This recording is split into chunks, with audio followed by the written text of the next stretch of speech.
This book here by St. Paisius, With Pain and Love for Contemporary Man, St. Paisius discusses briefly one of the principal differences between the Roman Catholics and the Orthodox as he understands it. And he talks about the primacy of human logic within the Roman Catholic Church, which is something that isn't the case in Orthodoxy and the ancient Orthodox faith and way. Last night, I couldn't get myself to a liturgy for the Dormition. Today's a bit the same. And I went down to my local Catholic church expecting just to do some prayer, but they had a vigil service for the Dormition. And I quickly found myself locked into the car park, as it were, by other cars. And so I attended their service. And I have to say, it was, I very much agree with what St. Paisius says here. It was very dry. It was kind of officious, like over in a flash, under an hour, probably about 40 minutes, including about a 10 minutes homily, 10-15 minute homily. The homily went into detail about, okay, the assumption. So it starts with Christology, the first few centuries of the church, and then the importance of Mary, the Theotokos, the Council of Ephesus. And then it started, it was a lecture in broken English, priest, a Nigerian chap, I think.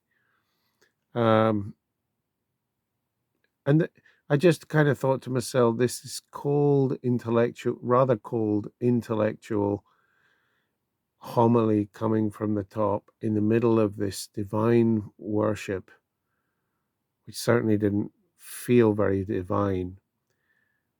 And the whole thing just felt very in the head, as it were, and didn't touch the heart. Now, of course, that can happen in Orthodoxy too, if you haven't strove to find the heart. Nobody's ever shown you the way to the heart, to inner prayer, noetic prayer, etc. But definitely the Orthodox way preserves the mystery more. And that sense of the sacred. In the liturgy of the Catholics, it was all pared back to the bare essentials. To, there was, I'm not a liturgical specialist, but, you have your anaphora, you have the words of consecration and all of these things, but no iconostasis. Um, yeah, actually, at the moment of communion, I didn't receive their communion, but at the moment of communion, they sang Ave Maria, Gratia Plena, in Latin. That brought tears and from memories of times of striving within Roman Catholicism, of years on that way. And then at the end, they sang Hail Queen of Heaven, the Ocean Star, Guide of the Wanderer Here Below, which is very popular in Ireland, and that brought memories of Ireland and the kind of working grassroots Catholicism that I encountered in the late 90s, early 2000s in Dublin.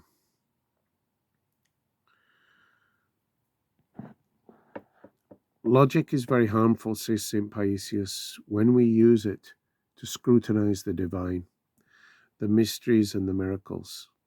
Logic drove the Catholics, as I have heard, he says, this is St. Paisius, to put the Holy Communion through chemical tests to discern if it is the actual body and blood of Christ. I think here he's referring to certain miracles that were tested, like the dripping blood hosts and things like that of Lanciano, I think it was, and others. These are generally tested to see, well, what substance is this, and it's reported that it's human flesh, human blood, etc. and fresh too. But let's leave all that aside. But the saints had no such faith that they had so much faith, that they often saw flesh and blood on the Holy Communion spoon. Pretty soon they will be putting the saints through an X-ray machine to establish their sainthood. What the Catholics have done is to get rid of the Holy Spirit and put logic in its place. And now they spend their time with white magic. The practice of this magic produces favorable results which appear both miraculous and mysterious, but are actually caused by natural causes. Right, I'm not going to comment on that, although there's all kinds of weird and wonderful manifestations of Roman Catholicism, but happily I've never encountered what I would actually describe as white magic kicking off within their ranks. But I'm sure, yeah, in these weird and wonderful times, just like the Anglicans, they have that kind of loose and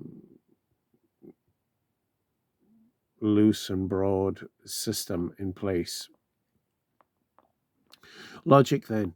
I mean, isn't that the 7 years of formation for your priest today in a Roman Catholic institute? Isn't that kind of like, okay, you do your 2 years of philosophy, you do your 3 years of theology minimum, you do some humanities, you do some languages, and okay, you've stuck that out, you've done that, passed all your tests, you learn your liturgy, how to do it, Bob's your uncle, you become a priest. Human logic. I used to find at seminary that, particularly in Rome, I noticed this. The first year of theology, people were buzzing for the theology, come out the lectures talking about theology.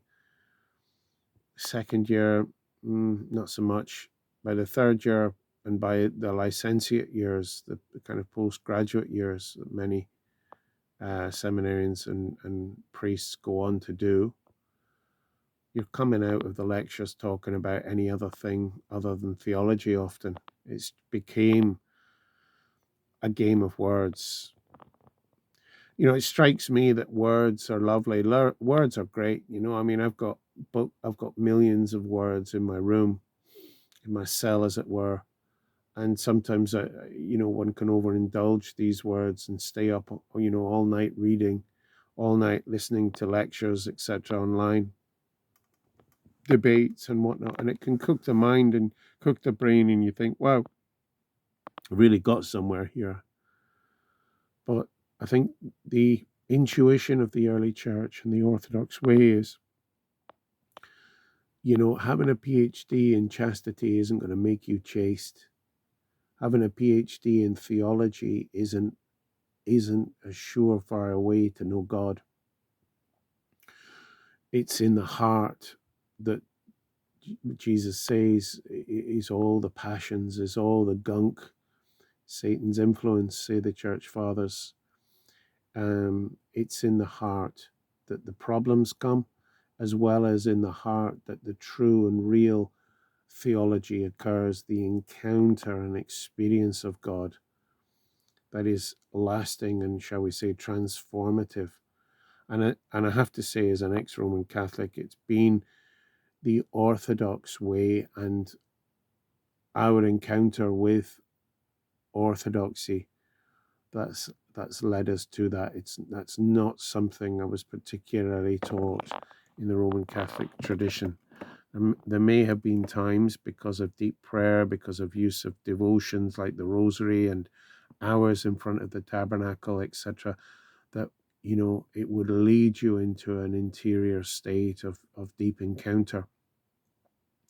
But I think the systematic approach of the Orthodox East, which is now the Orthodox Church in the West, is one that helps you quickly to discover the heart, to discover interior prayer.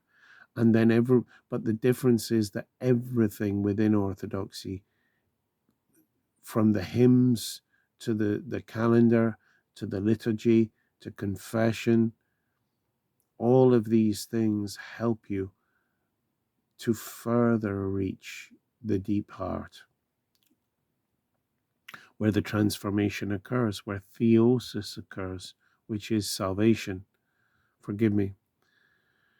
A Catholic man, says St. Paisius, with a good disposition came to see me. He was in tears. I said to him, among the most important differences that we have with you is that you put the mind first, whereas we put faith first. You have developed rationalism, and in general you stress the human developed rationalism, and in general you stress the human factor. With your rationalism, you limit the power of God because you put grace aside. You put a preservative in holy water to keep it from spoiling. We, on the other hand, pour holy water on spoiled things and they become fresh again. We believe in the grace of God that sanctifies, and for this reason, holy water remains unspoiled for 200 years, 500 years. It never spoils. In other words, Garonda, so this book is a series of interviews, kind of like dialogues between his monks and nuns and St. Paisius. In other words, Garonda, logic and rationalism have taken precedence over God, right? And he says, why don't we rather say that it is pride that has taken precedence? In this sense, logic or rationalism is essentially faulty reasoning. There is nothing sound about it. Pride is impaired reason, actually. Logic full of egoism is logic that harbors demons. When this sort of logic is involved in our actions, we grant rights to the devil to intervene.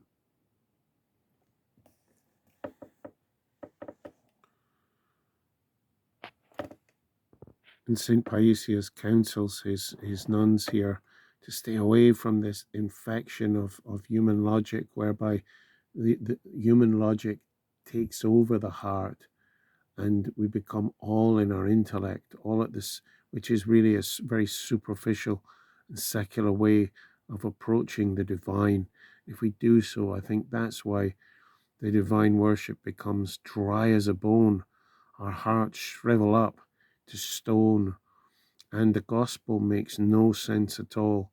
Here, St. Paisius warns.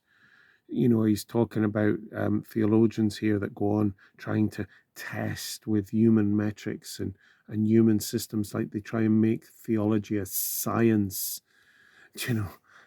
All the university faculties want to scientize everything.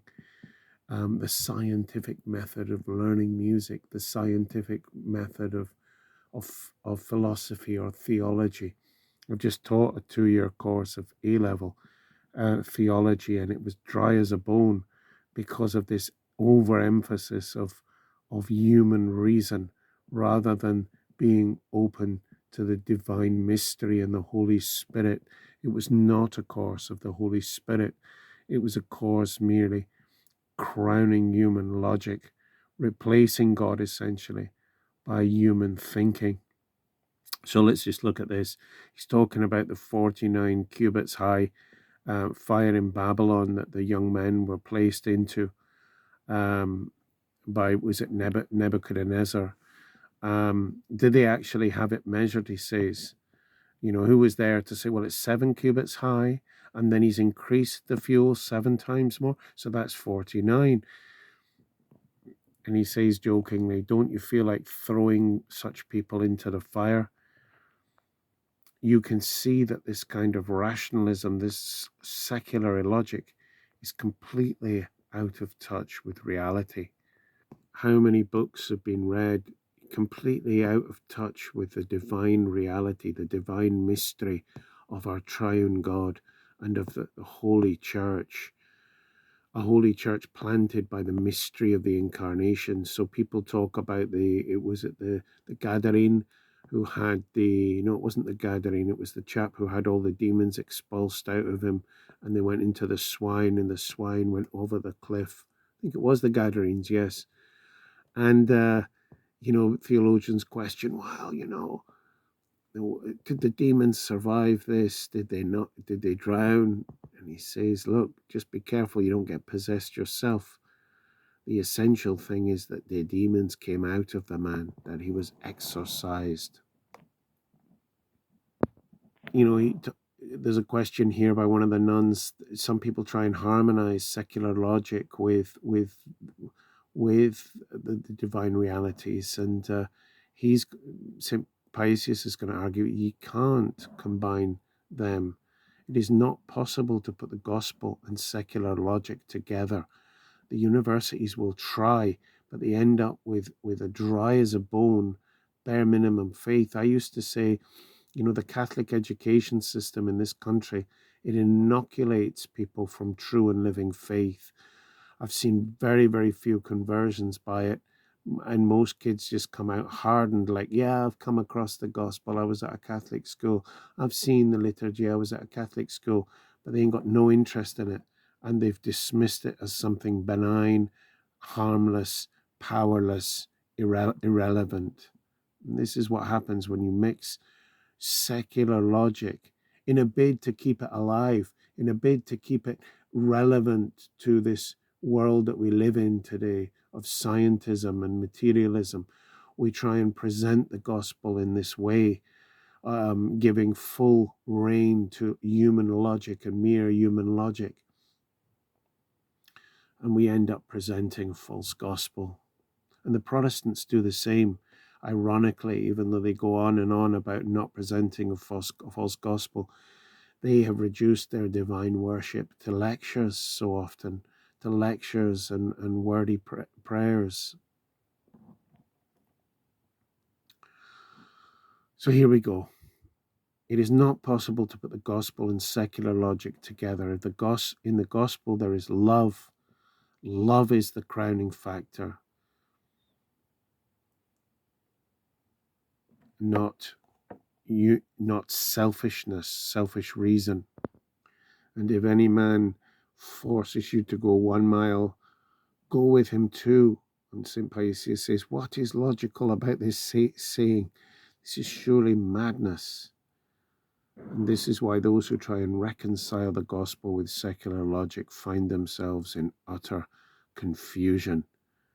And also I'm going to say this is why those who try and do so with their secular degrees and then go into education often simply end up with no faith at all.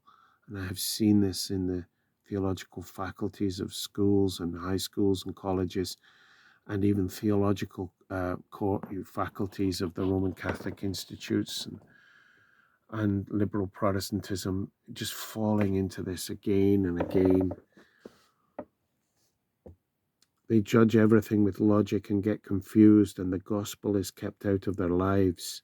People look at others from the outside rather than from the heart, and for this reason they see them in the wrong light. So St. Paisius is, the nuns ask, well, how are we going to sort this, St. Paisius? How are we going to correct this? He says to them, look, you're going to read the scriptures and believe everything in it. You know, you're going to read the miracles and believe. You're going to read the writings of the elders, of the history of the monks, the Historia Monachorum, and other, the Luciac Chronicles, and he lists them off, etc.